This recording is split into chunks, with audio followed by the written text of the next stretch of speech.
Bonjour, nous allons visionner une vidéo concernant l'application du produit isolant Coronde. Tout d'abord, nous devons vérifier que le bidon n'a pas été déjà ouvert en vérifiant le sceau de garantie. En décollant le sceau, on obtient l'inscription ouvert et il n'est plus possible de recoller le sceau. Nous devons utiliser la totalité du produit, y compris celui adhérent au couvercle.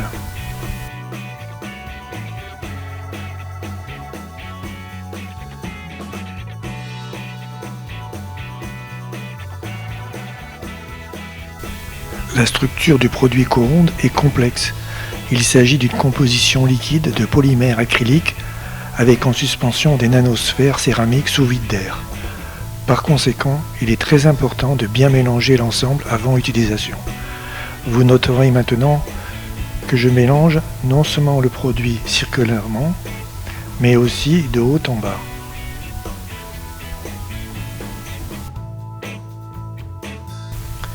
Il est possible que la partie supérieure du produit Coronde ressemble à une croûte épaisse et assez ferme. Ceci ne doit pas vous inquiéter, car il s'agit de l'état normal du matériau lorsqu'il n'a pas été mélangé depuis un certain temps. Afin de faciliter le mélange de cette partie solide, c'est-à-dire les nanosphères, nous devons plonger vers le bas cette croûte en douceur de cette manière. Lorsque la croûte de peinture a été plongée vers le bas, nous pouvons déjà commencer à mélanger la masse entière.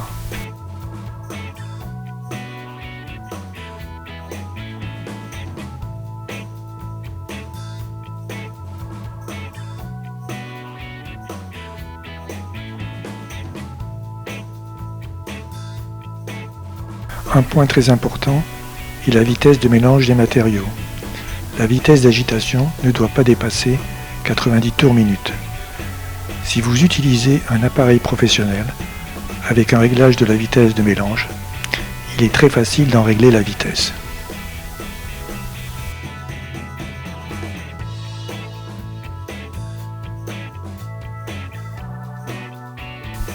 Nous voyons qu'une fraction plus liquide du Coronde s'est mélangée avec la fraction plus épaisse.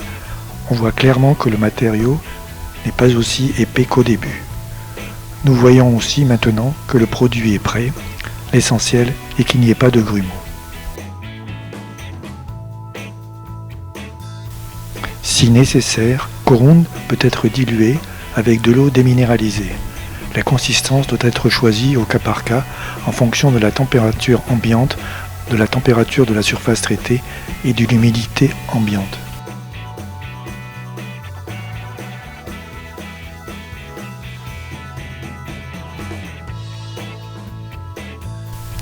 Vous devez ajouter de l'eau petit à petit.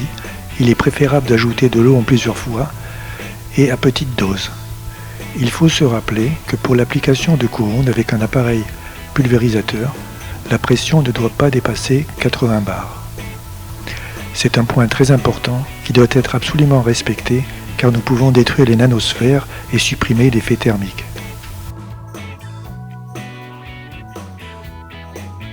Cet appareil contient des filtres.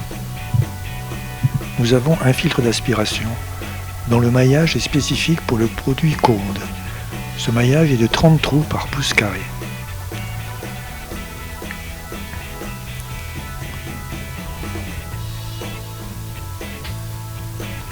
Vient ensuite le tuyau.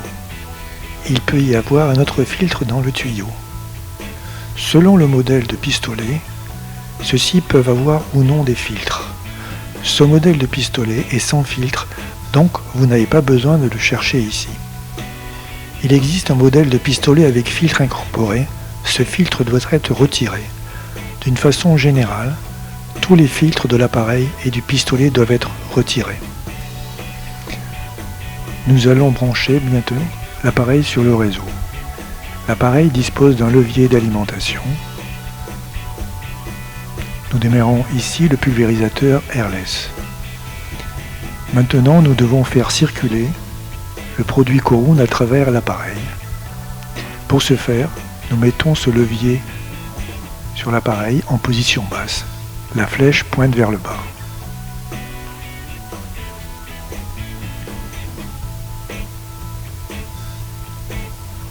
Puis nous mettons en marche l'interrupteur.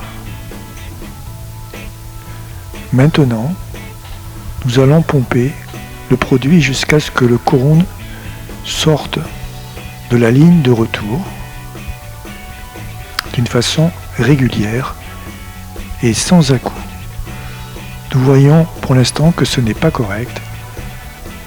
Nous allons donc augmenter la vitesse de circulation afin que le produit s'écoule régulièrement avec une consistance épaisse. Maintenant, c'est beaucoup mieux. Lorsque la consistance du cône s'écoule uniformément, sans grumeaux et sans interruption, cela signifie que toutes les poches d'air, ainsi que les résidus d'eau ou de peinture précédentes, ont été éliminés de l'appareil. Maintenant, je change la position du bypass pour que le produit soit dirigé vers le pistolet.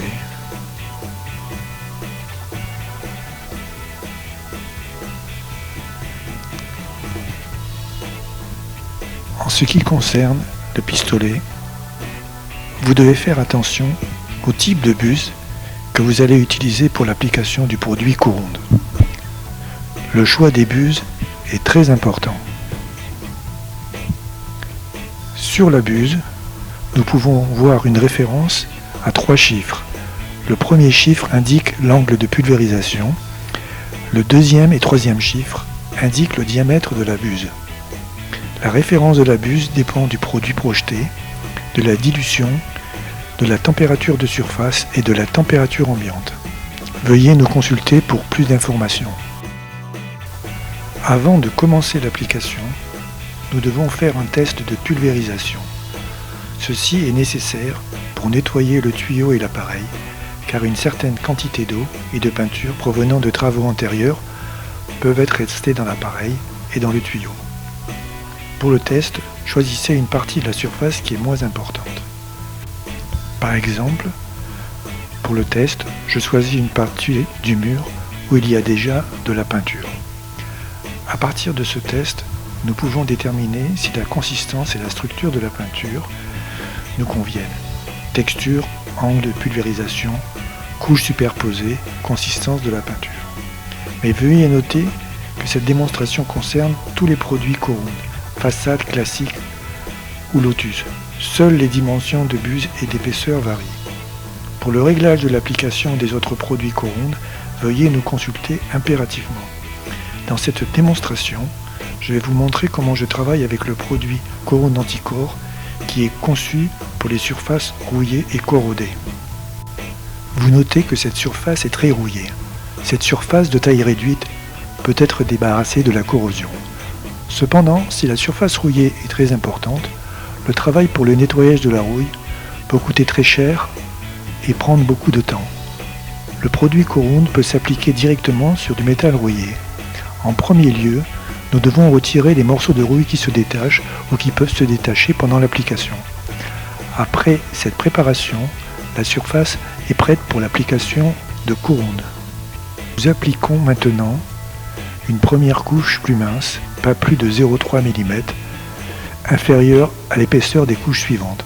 Ceci de telle sorte que la première couche constitue un film liant toute la surface. Je vais vous montrer maintenant comment faire ici.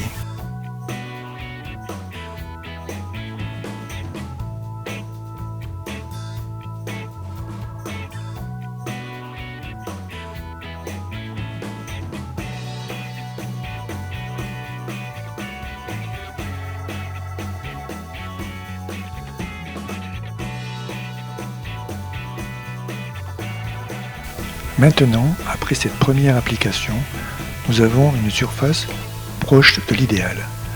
Pour mesurer l'épaisseur de cette couche, je vais utiliser un outil appelé peigne à peinture. Comme le peigne à peinture mesure uniquement l'épaisseur lorsque le produit vient d'être appliqué, nous devons mesurer immédiatement l'épaisseur de la couche fraîche. Ici, au milieu, la couche est la plus épaisse, soit 275 microns, en raison du chevauchement. Et le long des bords, elle est de 200 microns. Cette alternance va se répéter tout au long de l'application.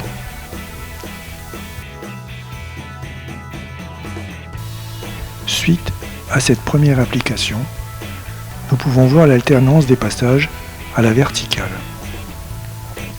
Il sera important ensuite de régulariser l'épaisseur de la peinture en repassant si nécessaire sur les manques. Maintenant, je vais continuer l'application en veillant à tenir le pistolet perpendiculairement à la surface. Nous voyons, lors de cette démonstration, l'avantage évident de l'application avec un pulvérisateur. En effet, l'application est bien plus régulière et beaucoup plus rapide qu'avec un rouleau ou une brosse. Nous avons eu des pauses importantes pendant le processus d'application. C'est pourquoi mon assistant, qui est situé près de la pompe, devra remélanger le produit. En effet, si la pause dure plus de 5 minutes, le produit doit être mélangé pendant quelques secondes.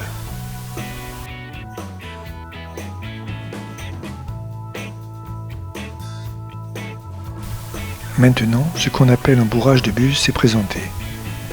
La buse est complètement bouchée et ceci peut arriver.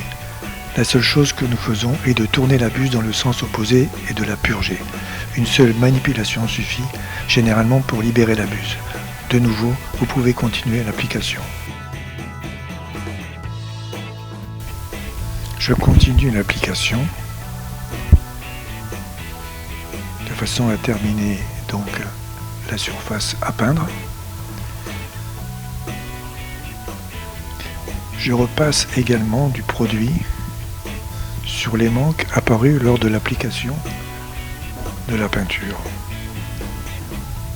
Il n'est pas nécessaire d'appliquer plus de produit pour cette première couche. L'épaisseur moyenne que nous avons maintenant est d'environ 350 microns. Comme la surface n'était pas du tout préparée avec la présence de parties fortement rouillées, j'ai mis une couche plus fine pour une meilleure adhérence. Mais pour les surfaces lisses, l'épaisseur maximale de la couche que nous pouvons appliquer est de 0,5 mm dans le cas de couronne classique. L'application est maintenant terminée. Le séchage entre chaque couche doit être au minimum de 24 heures. En aucun cas, ce temps de séchage doit être réduit, quelle que soit la température ambiante, même s'il est d'environ 40 ou 50 degrés. Il faudra toujours au moins 24 heures de séchage. Comme je vous l'ai déjà indiqué, cette démonstration peut s'appliquer pour la pulvérisation des autres produits Coronde. Seul le diamètre de la buse et le type de support à isoler seront différents. Le nettoyage de la buse, du tuyau ou de la machine se fait à l'eau courante.